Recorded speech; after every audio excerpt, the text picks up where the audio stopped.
My name is Salome Nnoromole, and so I grew up in Nigeria. So I was born and raised in Nigeria, and came to this country 35 years ago. Kind of feels like a long time. How do I define myself? It's I think we all have identities that intersect, right? And we're not just one thing. So I'm an immigrant, right? I was born and raised in Nigeria, but I'm also a woman. I'm a black person. I'm an educator. And I'm an administrator. I'm a sister, a daughter, a mother, a wife. All those things define who I am, and they intersect to form my background, as well as my experiences and reactions to, all the things that are happening today in our society. It's difficult to live in this country and not, being a black woman and as well as an immigrant and not experience some level of social or racial injustice. I can tell stories about those, and some of them are not overt, and some are very subtle in terms of how we relate to each other and how we respond to each other. Take, for instance, you go to a grocery store or you go to any shopping center, and just your mere presence of being there makes somebody angry. Somebody who's never met you, somebody who doesn't know who you are, and you walk in and they just take a look at you, and you can basically see the anger on your face, and you go, what did I do? But it comes down to being, we're all God's children, right? And we need to treat each other with respect. I might be, when I go to the store, right, I may be the only black person there, right? But we also know in life that being a minority is not reserved just for a group of people. You can go somewhere else, or a white person can go somewhere else and become a minority. How do they want to be treated there, right?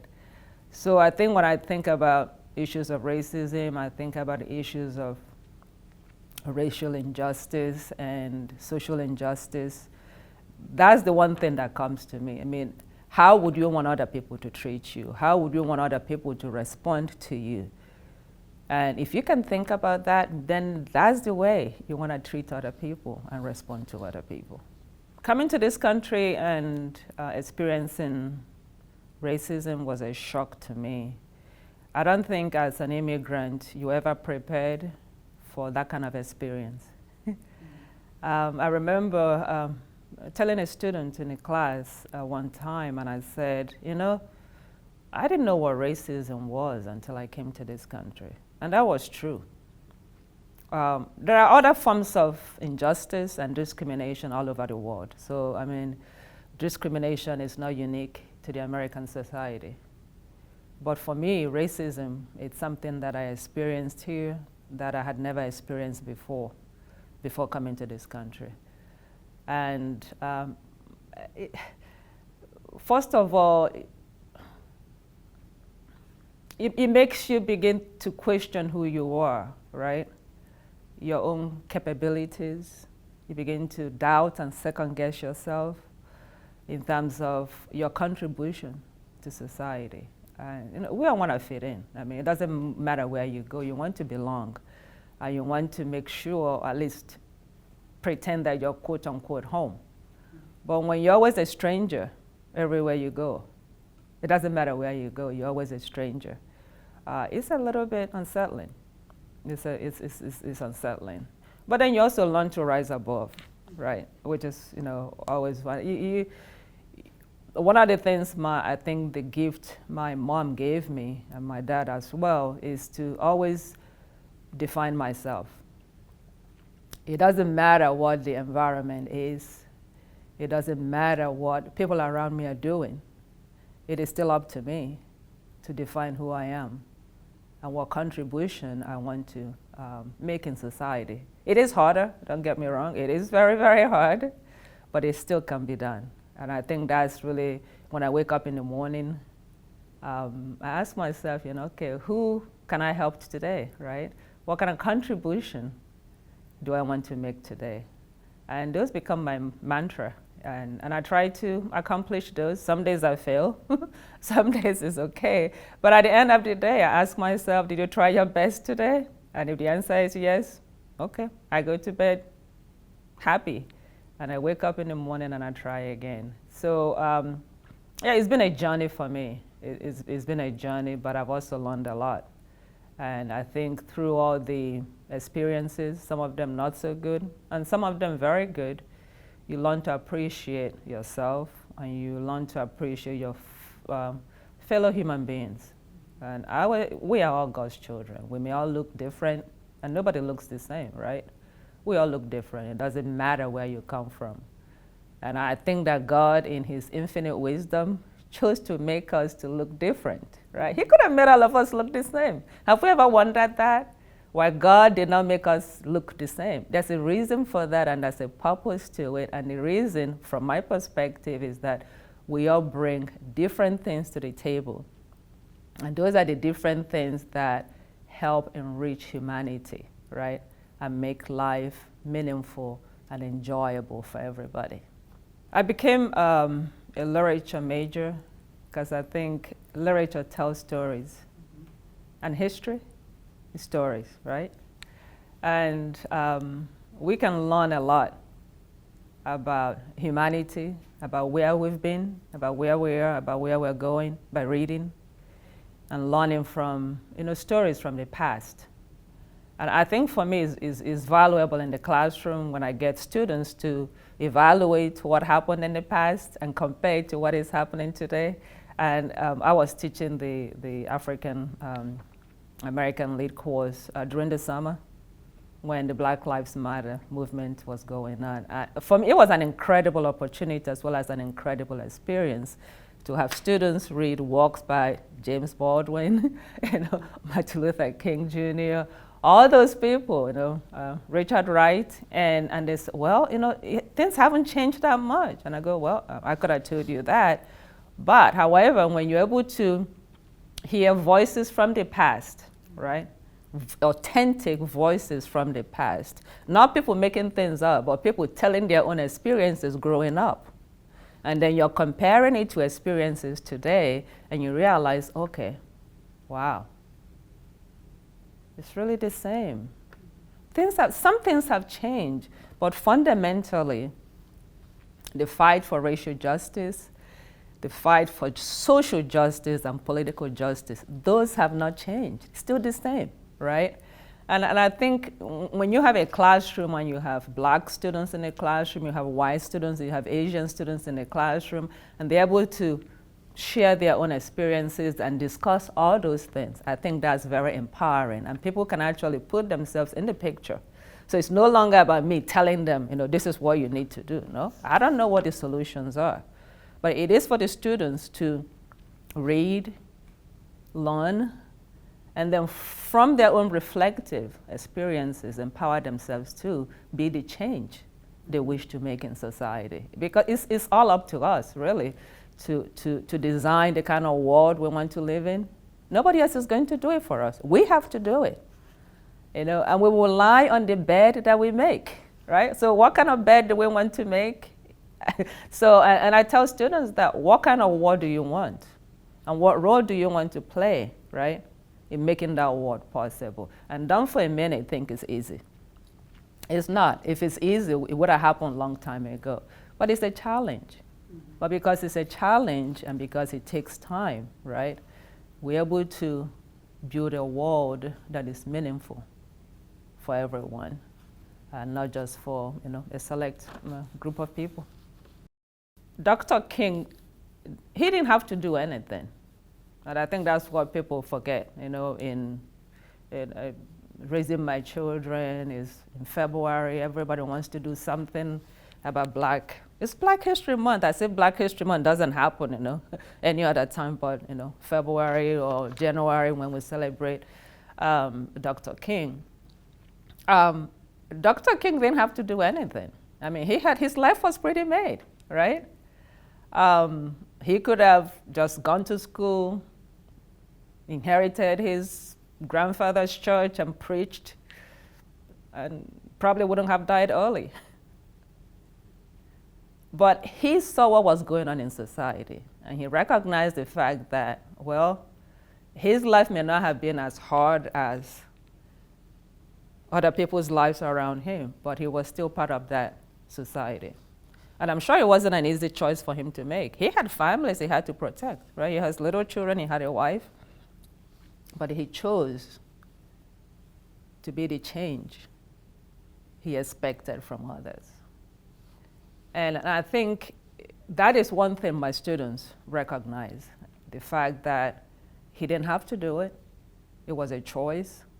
And I'm thinking that the reason he chose to make a difference was because it was important to him.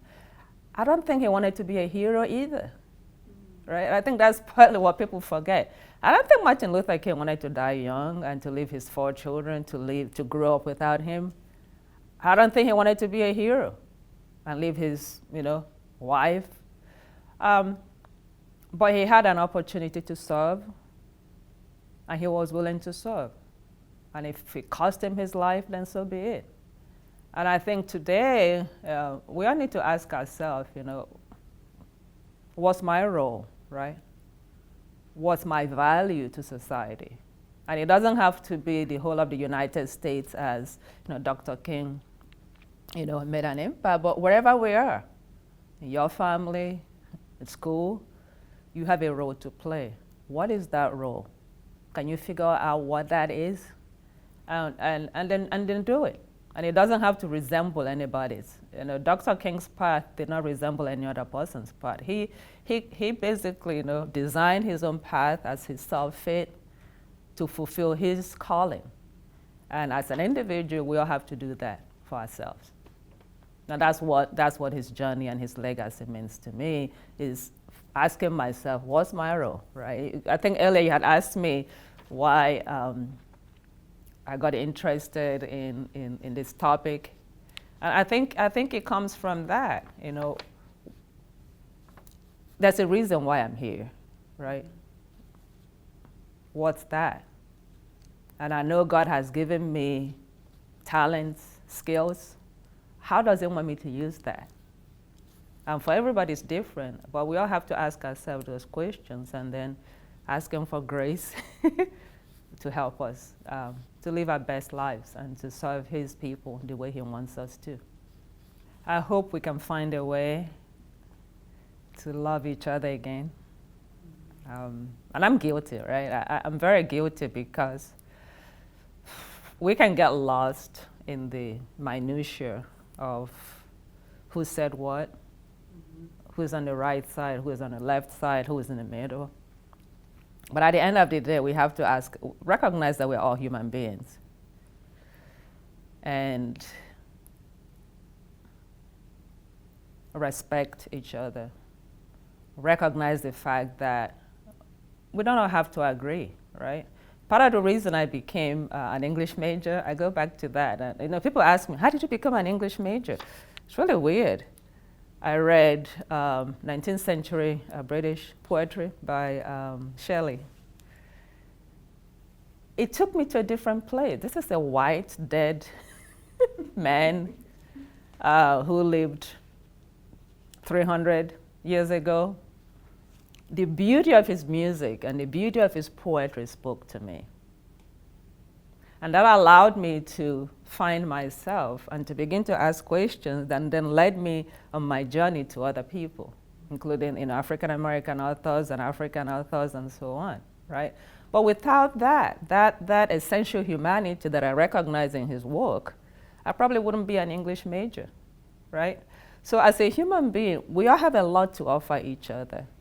We need to find that thing that makes us human, that allows us to communicate with each other as human beings. Forget the politics. Sometimes, I'm pretty set in my views and my own political views, but sometimes I also wonder, am I really right? Am I seeing it the right way? having the capability to ask questions and to recognize that no one person holds the truth should help us to transcend the division. But I'm scared. I mean, I don't think I've lived in this country for 35 years, but I've never been as scared for my own personal safety as I've been within the last 2 years. You know, I'm driving and I'm looking around me. I'm at a grocery store and I'm looking around me. I haven't done that. That's really sad. It is very sad. But we need to find ways to love each other again. And the only way we can do that is to pretty much recognize that we're human beings. And I come back to we are all God's children. And look at it this way, if we are God's children, right? If you are God's child, I'm God's child. How do you think God wants me to treat you? Right? If you're a daughter of the Most High God, how does He want me to treat you? I think we need to ask that question. And how does He want you to treat me? If we can ask ourselves that question, then maybe we can just basically forget all these things and find ways we can work together. And then disagree where we can't agree, but understanding that at the end of the day, those things don't matter.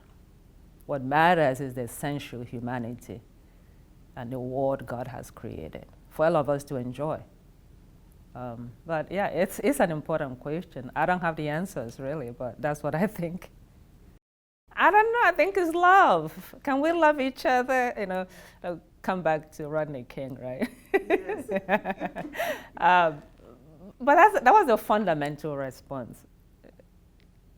Can we love each other? My dad was a minister, married to a minister, so if, you know, sometimes I can preach. So if I get there, you know, I go back to 1 Corinthians 13. Where it says, you know, I can be everything, right? I can even give my life up. And that's a very powerful thing. I can even let myself be killed, right? But if I don't do it out of love, it means absolutely nothing. Absolutely nothing. It's profound, right? Because a lot of us do things, right? We do things. We give money to the poor, right? We want to serve. Ask us, why are you doing it? We hate other people because they disagree with us. We want to kill them because they disagree with us. We want to disenfranchise them because they don't look like us. That's really my belief, that if anything that I'm doing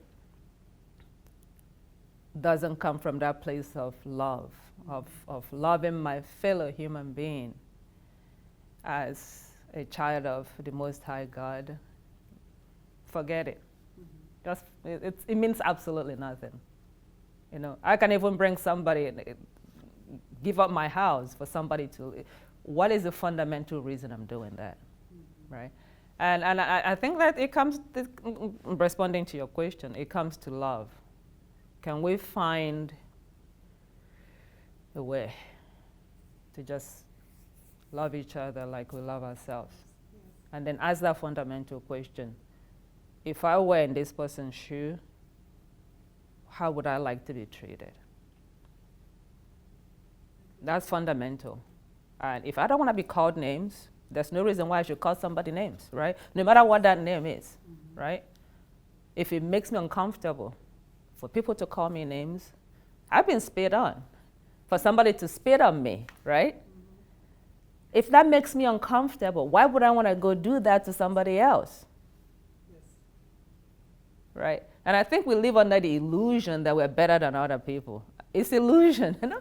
At the end of the day, when you're on your deathbed dying, you're just like, you know, the poets always said death is the equalizer. When you look at newspapers, or even look at television and all the people that have died and so on, at the end of the day, guess what? They dig the ground and they stick you in it, and you're gone. If you want to be cremated, okay, you know, but it's still the same thing. We are the same. We are all just fundamental human beings. And we need to remember that as we treat other people and as we expect people to treat us. If I don't treat you with respect, then there's no reason why I should expect you to treat me with respect. If I don't treat you with love, I think I'm asking the impossible for you to treat me with love, right? We are all human beings. And we understand what those mean. We understand what it means to be respected. We understand what it means to be loved. We understand what it means to be included. Don't ever live under the illusion that we don't know what that means. And when you decide to exclude some group of people, for whatever reason, you know exactly what you're doing. And you also know the consequences of it. And then come cry later when somebody excludes you. Treat other people the way you would like to be treated. I've worked with a lot of young people. And it breaks my heart when a young person meets somebody that really doesn't understand the inherent value they have. And they're waiting for somebody else something external to teach them that they are valued. That breaks my heart, right? Or you're waiting for somebody to create opportunities for you. Or you want life to be easy. Nothing worth having is easy. And I think that's one thing that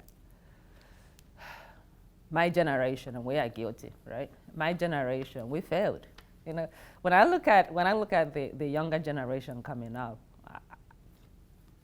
I think somebody needs to sue us and take us to court and ask us what we did. How did we raise our children?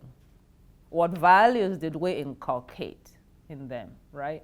Because, you know, it was hard for us. And I think for some reason it was like, well, since it was hard for me, then I shouldn't make it that hard for my children. And it may have come from a good place. But ultimately, when you don't know the value of something, you're not going to work hard to keep it. Right? And that's one thing we have not taught our children. And I'm hoping that the younger people coming up will learn the value of hard work. Life is hard. Life is difficult. If anybody tells you anything is easy, they lied. Even the Bible, I was thinking of it the other day, even the Bible says what? You will encounter challenges, tribulations. The only thing Jesus ever promised us is that he will be with us, always. He didn't say you're not going to have a hard time. Actually, he said you're going to have a really, really, really hard time. But in that hard time, I will be with you, right? So as a society, I think we forgot that part. We think life is easy, and life is not. We need to teach the younger generation that life is not easy.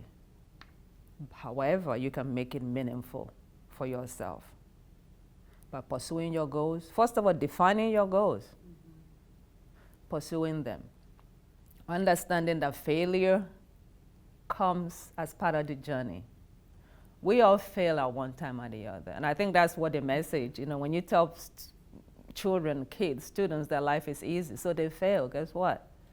I'm not good enough. You are good enough. Failure is part of life. Martin Luther King Jr., he lost his life. In some places, you might consider that a failure, right? He died. And so many other people died. You know, Medgar Evers, Malcolm X, I can give you a list of all the civil rights people that died. In some places, you can say, well, they didn't. They died. They failed. No, they didn't. Something comes out of that either empowers you to move on, right? Or empowers other people to take up the torch and move on. In the Igbo language, it says, Anare aso mbabu agogo, right? Anare aso mbabu agogo means that sometimes you go to war knowing you're going to die, right? But there's something higher and much more valuable you want to accomplish by going to war that is even worth you dying, because you know that's not the end, right? Same thing with going to college. Well, It's rare for somebody to graduate with a 4.0 GPA. That's why we call them summa cum laude. And if they get it, you know. But summa cum laude is as important as thank you, Lord, cum laude, you know, because we all struggle, right? So going to college is hard. Getting your first job is hard. You know, I call my students after their first day of work and I say, how was it today? And invariably, they always come back and say, hey, Dr. Nnoromole, being an adult is really hard. And I go, yeah, they lied when they told you being an adult is easy. It's not, right? But you have all the skills. You have all the talent. You have all the knowledge. You can make it, just like the person next door. When you have a goal, college, don't give up because you got an F on the first quiz. Or even that you failed, you got a C, and that class you thought you were going to get an A. Or you walked into the class, you didn't know what your professor was saying. They were speaking some language you couldn't understand, right? They were speaking English quite all right, but it might as well be gibberish, right? You can do it. All you have to do is to, you know, put one foot in front of the other and just keep going. And before you know it, you realize, oh, actually, I can do this. It's not that hard. But don't give up. Don't give up. Have your goal. Realize it might be difficult, but have enough faith in yourself to walk through the journey, to get to the end of that journey. And also realizing that when you get to the end of that journey, that's not the end of it. That's another chapter, you know, until, you know, the good luck calls you home. But you just have to keep doing it every day, every day.